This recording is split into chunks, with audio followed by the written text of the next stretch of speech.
அனைவருக்கும் வணக்கம். ஈழத்து கவிமரசி வாணி செல்வராஜா ஈழத்திலேருந்து. எப்படி இருக்கீங்க எல்லோரும்? நல்லா இருக்கீங்களா?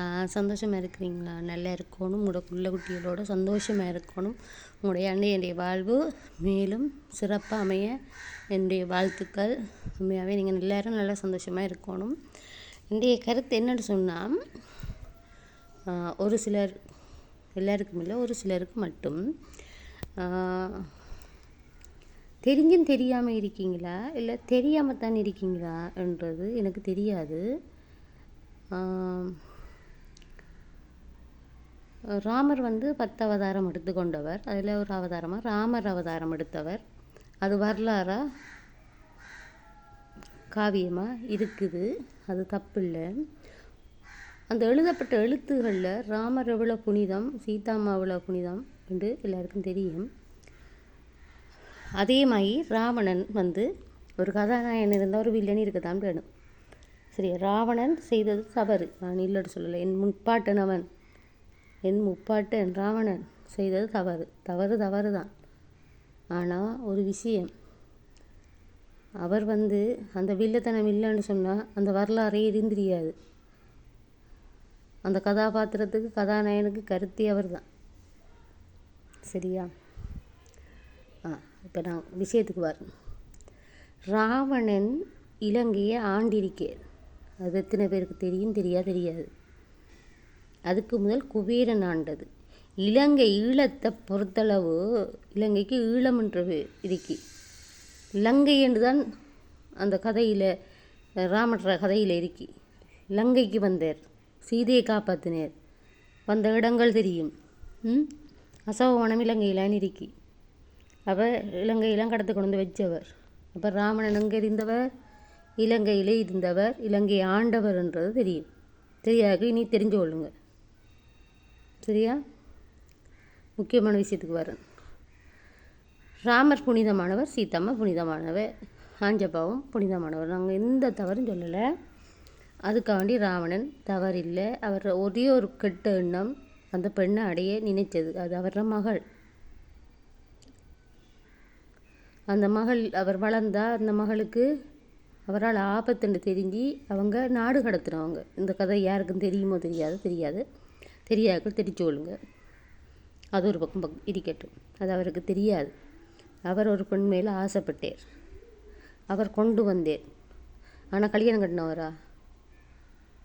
இன்றைய காலத்தில் விருப்பம் இல்லையா தொட்டு எவ்வளோ அநியாயங்கள் இத்தனை ஆம்பளைகள் செய்கிறாங்க. அதே அவர் செய்தவர். ஒரு பெண்ணை அவர் விருப்பம் இல்லாமல் தொட்டதா எந்த ஒரு கதையும் இருக்கா? இல்லை அவருக்கு கள்ளக்காதல், அதாவது சீதாம்மாவை தவிர வேறு யாரையும் பிடிச்சிருந்தாரா? அவரை அழகில் விரும்பி கொண்டார். அவரை தொட்டிருந்தா அவரை தலை வெடிக்கும்.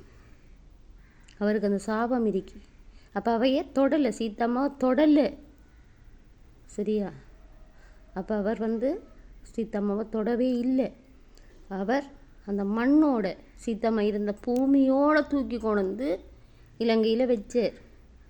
அவர மனசை கவர்ற மாதிரி நடந்தார். அவை அடையிறதுக்கு ஆசைப்பட்டார், அவட விருப்பத்தோடு. அவட விருப்பம் இல்லாமல் அவள் தொட விழுக்கிடல. அப்போ அவர் ஒரு உத்தமன்தான். அதை புரிஞ்சு கொள்ளுங்க. இன்றைய காலகட்டத்தில் இருக்கிற காவாளிகளுக்கு நடுவில் அவர் ஒரு உத்தமர் தான். சரியா? அவன் ஒரு மன்னன். அவன் நினைச்சா இது வேணுமா பகிரங்கமாக செய்யலாம். அதை உணர்ந்து கொள்ளுங்க. அப்போ ராவணன், என் முப்பாட்டன் ராவணன் நல்லவன். ராமருக்கு வில்லனாக வந்தவர். அந்த வில்லன் இல்லாட்டி அந்த கதையே இல்லை, தெரியுமா? அவர் ஒரு சிவபக்தர், தெரியுமா உங்களுக்கு? சிவபக்தர்கள்லேயே முக்கியமான பங்களிப்பில் இருக்கிறவர் ராவணன், தெரியுமா? அவர் ஒரு பயணம் மேற்கொண்ட பிறகு இமயமலை சிவனை நோக்கி தான் பயணித்தவர். அவருக்கு இமயமலை என்றதை மறந்துட்டு, என்னடா நான் அப்பா சிவனை பார்க்க போகிறேன்னு இது குறுக்க நிற்கிதுன்னு போட்டு பூந்து உடைக்க போனேராம். அவர் மறந்துட்டு சிவன் இருக்கிற இமயமலை தான்ட்டு போய் பொறுத்தோடனே சிவனப்பா சிரிச்சுட்டு, என்னட்டே நீ நாடகம் அறியாண்டு பெரிய விரலால் அமர்த்தினேராம். அப்போ தான் ஐயோ இது நம்மட சிவன் நம்மட கடவுளாச்சே, இதில் நம்ம போய் தலையை கொடுத்துட்டோமேந்து தண்டை கையையும் தலையையும் உடைச்சி சாமகானம் படுறதா அவரை மகிழ்விச்சு அதை விட்டதாகவும் அவருக்கு நிறைய அருள் கொடுத்ததாகவும் தெரியுமா கதை. என்னவா சொல்ல வாரனுண்டா, இலங்கையில் இல்லாத பொன்பொருள் இல்லை, இல்லாத புகழ் இல்லை. இந்தியாவை நாங்கள் ஒத்து பேசலை.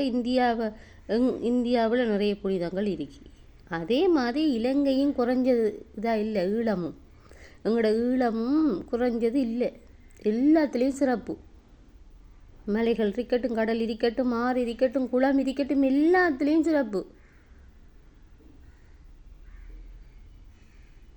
இலங்கை ஒரு புனித பூமி.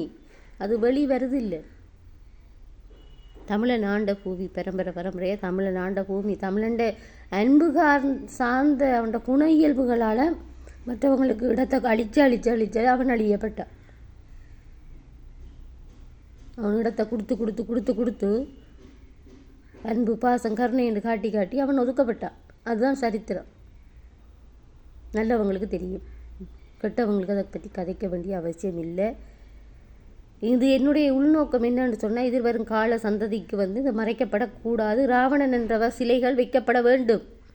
ராவணனுக்கு ஒரு சிலை வைக்கப்பட வேண்டும் கண்டிப்பாக. குபேரன் ஆண்டான். ஈழத்தில் மாணிக்கம், வைரம், வைரூடியம், முத்து, பவளம், ஏலங்கருவா, கராம்பு அப்படி சாமான்கள் சாதாரணமாக மண்ணில் சலிச்சு போட்டு எடுத்து வித்த காலம் இருக்குது. அப்போ என் அப்பன் சிவனை வழிபட்டவன் என் முப்பாட்ட. அவன் வம்சத்தில் வந்தது நாங்கள் சிவதொண்டர். அறம்பால் இயங்குவோம். எங்களுக்கு சுயநலம் இருக்காது. பாக்கெட்டில் காசு போடுற வழக்கம் இருக்காது. அறப்பணி மட்டும்தான். உண்மையும் நேர்மையும் தான். அதுக்கு அவரையும் சொல்ல வேண்டிய அவசியம் இல்லை. உண்மையாக சொல்லலாம்.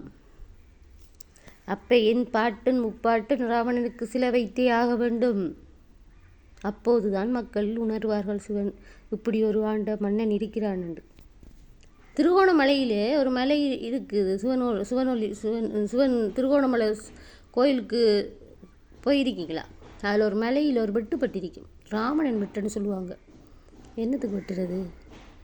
அந்த மலை மறைக்குதாம் சிவன் கோயிலை. தன் தாய்க்கு தெரியாமல் இருக்குதாம்னு சொல்லி வெட்டுனவராம். வெட்டும்போது அவர் தாய் செத்ததாக ஒரு செய்தி கட்டு விடையில் விட்டு போனதாக ஒரு கதை இருக்குது.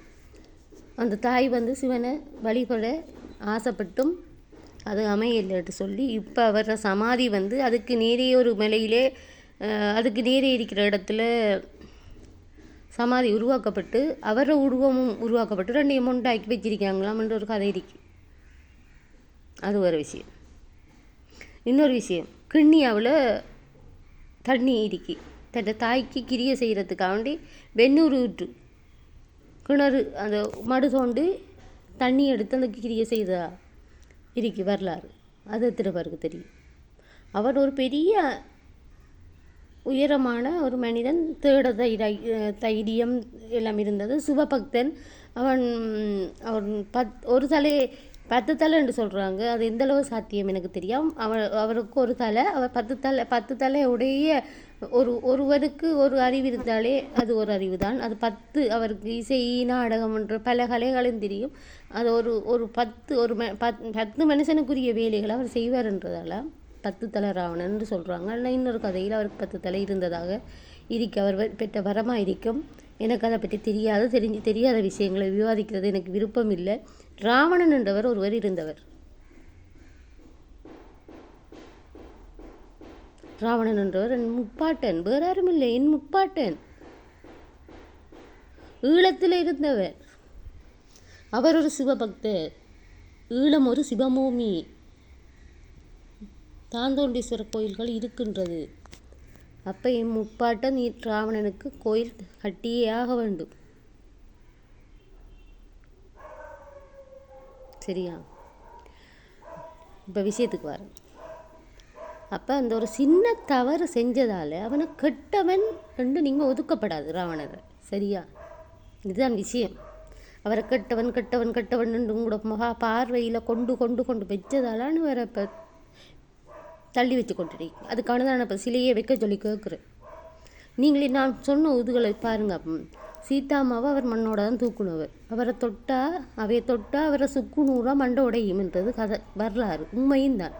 அப்போ அவர் தொட்டு இருந்தால் அவரை மண்டை உடஞ்சிருக்கும். அப்போ அவர் போகிற செய்யக்குள்ளே வந்திருக்க மாட்டேன், இல்லைஞ்சிங்க அவையை தூக்கக்குள்ளே உடஞ்சிரி அதை மண்டை உடஞ்சி செத்துருப்பேன். சரியா? அவர் அந்த பெண்ணேல ஆசைப்பட்டது தவறு, நாங்கள் இல்லைன்னு சொல்லலை. என் முப்பாட்டன் செஞ்ச ஒரே ஒரு தவறு அது மட்டும்தான். மக்கள் மேலே எவ்வளோ அன்பு பாசமாக இருந்தான்னு தெரியுமா? மக்கள் எப்படி வழி நடத்தினான்னு தெரியுமா? ஒரு புலியான ஒரு வரலாறு காட்டுங்க. ராவணன் மக்களை கொண்டான், குவிச்சாண்டு, தியாகமாக செய்தான், அன்பு அறம் வாழ்க்கைண்டு தான் இருந்தவன், தெய்வ வழிபாடுல சிறந்தவன், சிவபக்தன். நாட்டை எப்படி கட்டி காட்டணுமென்று அவனை பார்த்து பழகணும். என் முப்பாட்டனை பற்றி தவறுதலாக இனிமேல் கதைக்க வேணாம். புரியாட்டி புரிஞ்சு கொள்ளுங்க. அவன் செய்த தவறு ஒரே ஒரு தவறு, பெண்ணை ஆசைப்பட்டவன், ஆனால் தொடலை. அதுக்காண்டி இந்த காவியத்தை பெருசாக்கணும், அந்த காவியத்தை பெருசாக்கணும். உண்மையாக சொல்லுங்க. எங்களோட ஈழத்தில் அவன் ஒரு பெரிய மன்னன், என் முப்பாட்டன், விளங்கி கொள்ளுங்க. இனிமேல் என் முப்பாட்டனை பற்றி கதைக்கிறதுக்கு யாருக்கும் அருகதை இல்லை. கதைக்க வாய் வைக்க வேணாம். என் முப்பாட்டன் சிறந்தவன், ராவணன் சிறந்தவன். என் முப்பாட்டன் அவன் ராவணன். ஈழவளநாடு எங்கள் சிவபூமி, லங்கேஸ்வரன் ஆண்ட சிவபூமி. சைவமும் தமிழும் மேலோங்கி நின்ற பூமி. இது வருங்காலம் உணர வேண்டும் என்று பதிவு. ராவணன் ஒரு மன்னன், குபேரன் ஆண்டான் ஈழத்தை. ஈழம்ன்றது இலங்கைன்றது உண்டு. ஈழத்தை எனக்கு ஈழம்ன்றதை சொன்னதான் பிடிக்கும். கவிஞர்ன்ற பதவி தந்ததை விட ஈழத்து கவிமுரசுன்றதை ஏன் விரும்புகிறேன்னு சொன்னால், அந்த ஈழத்து என்ற நாட்டுப்பற்று, மண்பற்று. ஈழவள நாடு எங்கள் சிவபூமி, லங்கேஸ்வரன் ஆண்ட சிவபூமி. லங்கேஸ்வரன், இலங்கை ஈஸ்வரன், ஈஸ்வரர் பட்டம் பெற்றவர். நன்றி, வணக்கம். முப்பாட்டனுக்கு விரைவில் சில எழும்பும். அது எங்களோட சகோதரர் ஒத்துழைப்பு, எல்லாரோட ஒத்துழைப்பும், நிறைய நல்ல உறவுகள் இருக்குது, சமயம் சார்ந்த எல்லார உறவுகள் இருக்குது எங்களுக்கு. அவங்க கைகோர்ப்பாங்க. நிச்சயம் என்ற உறவுகள், அன்பான உறவுகள் நிறைய இந்த தளத்தில் இருக்காங்க. என்னுடைய கதைகளை அவங்க ஏற்றுக்கொண்டிருக்காங்க. உண்மையாகவே சந்தோஷம். எனக்கு எந்த கேவலமான அவங்க கதையும் கதைக்கல.